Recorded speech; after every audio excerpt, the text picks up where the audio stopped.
Come fare una buona ricerca attiva di lavoro? Sono Nicola Bosco Lopecchi, responsabile del Centro per l'Impiego di Chioggia. Per fare una buona ricerca attiva di lavoro bisogna mettere l'accento appunto sulla parola attiva, cioè una ricerca che non è più passiva.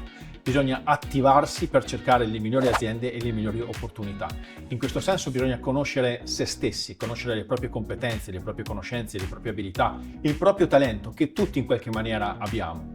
Fatta questa riflessione bisogna poi conoscere il contesto territoriale di riferimento, conoscere le aziende, decidere di quanto spostarsi, di quanto utilizzare la propria mobilità territoriale, 5, 10, 15 km, oppure tutto il mondo, conoscere il territorio, conoscere se stessi e poi passare effettivamente all'azione, consultare dove si può trovare il centro per l'impiego di riferimento, rivolgersi al personale competente che si trova nel momento in cui oramai i centri per l'impiego sono un centro di animazione e di potenziamento del capitale umano e non più solo un centro di certificazione e di documentazione. Quindi che cosa fare? Prendere una matita, un foglio bianco e scrivere le proprie competenze, che sono qualcosa di diverso dall'esperienza, e poi andare alla ricerca del centro per l'impiego che preferisci e che trovi sul portale clicklavorovveneto.it.